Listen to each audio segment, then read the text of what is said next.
it's Monika here, mental health therapist, and I'm here at my private practice. And I wanted to do a video today on why aren't people happy for me? I've had this huge accomplishment. I've just graduated from college. I've just got a new promotion on my job, but they're not happy for me. And I was kind of expecting them to.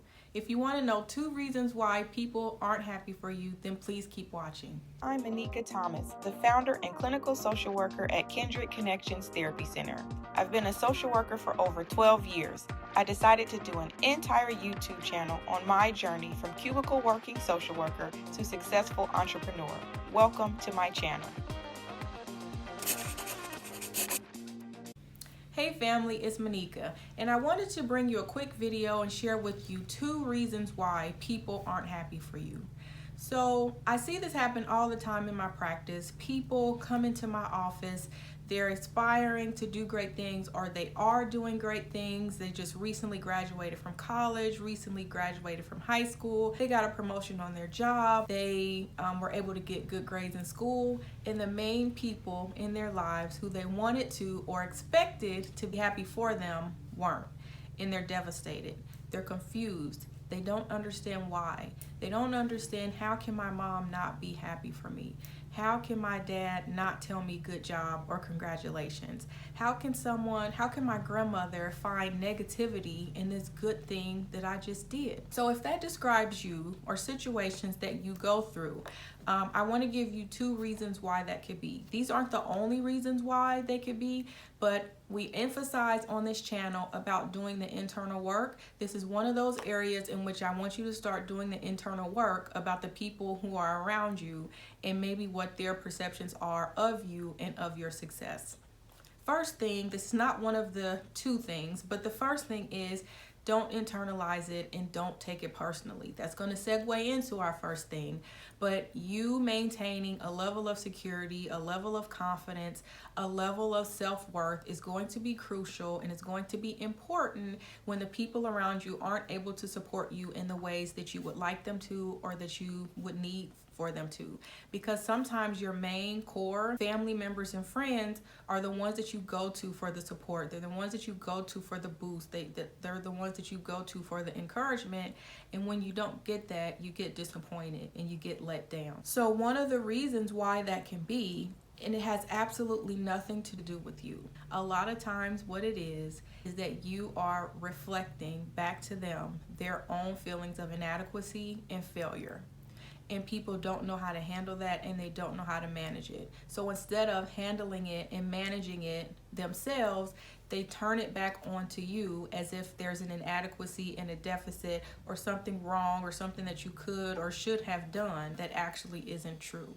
So whenever that happens in a situation, our first tendency is to feel hurt, or is to feel sad, or is to feel guarded or judged or inadequate. That's going to be a natural response because your body is in this natural state of elevation and excitement and happiness and joy and elation, and you're wanting people to share that with you. And then when they don't, you feel defeated, you feel deflated, and you sometimes feel sad.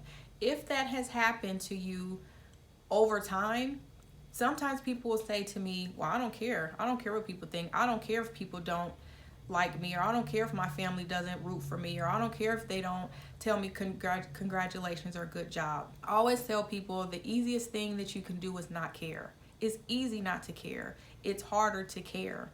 And the person that says that, I always challenge you to think about, there was a time when you did care.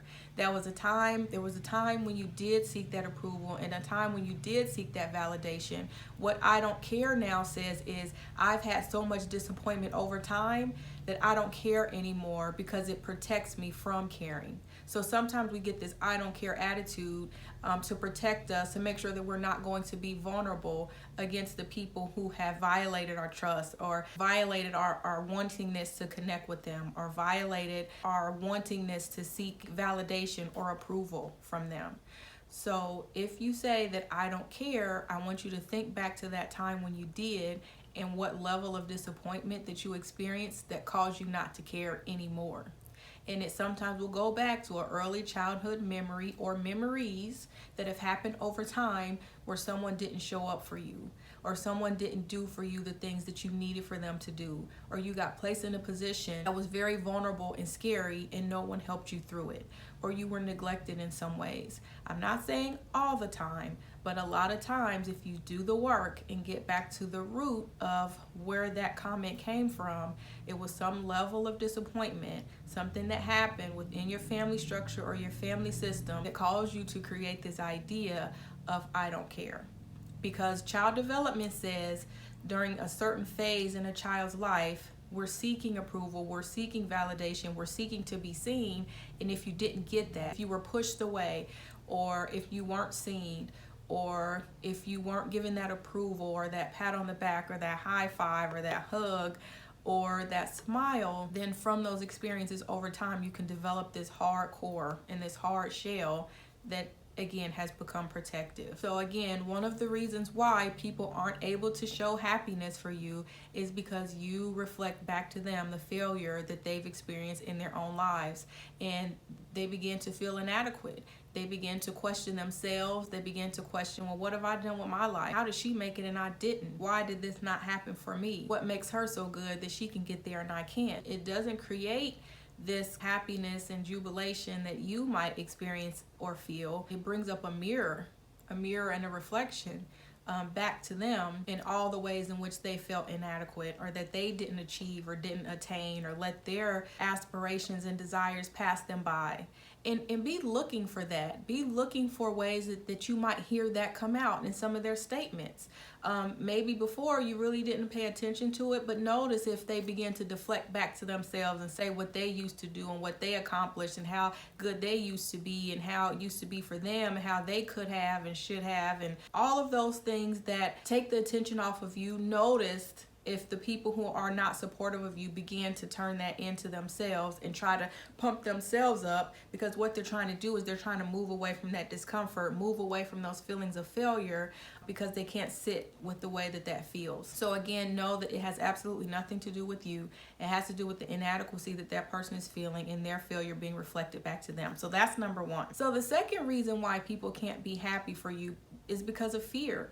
It's because of fear of being left behind. So if someone sees your success and sees that you're making it, or that you're doing the things that you set out to do, there's this idea that she's going to leave me, or he's going to leave me, or we won't be connected anymore, or she'll find someone better, or she'll be exposed to the world and then won't need me anymore. So again, it has absolutely nothing to do with you, but has to do with the person's insecurities and fears that they're not dealing with. That's why I said don't take it in, because it has absolutely nothing to do with you. So your challenge again becomes not to take it personal, to see it for what it is, to see it as a reflection of themselves, a deflection from their own truth, and a way to try to bring you down to make themselves feel good. And if you can remember those two things as to why people can't be happy for you, and guard yourself from when people begin to do that, then you'll find that you're able to bask in your own success without needing the validation of other people. And it's going to be a process, and it's going to be difficult, because you naturally want to connect with someone in those moments.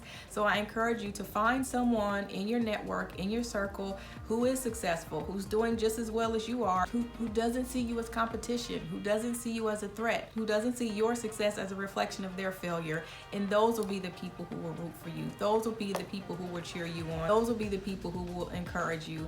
And those are the people who you need to stay connected with.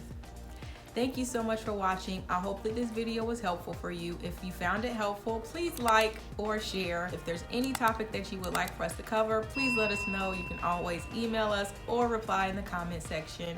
I hope you all have a great day, and as always, be well.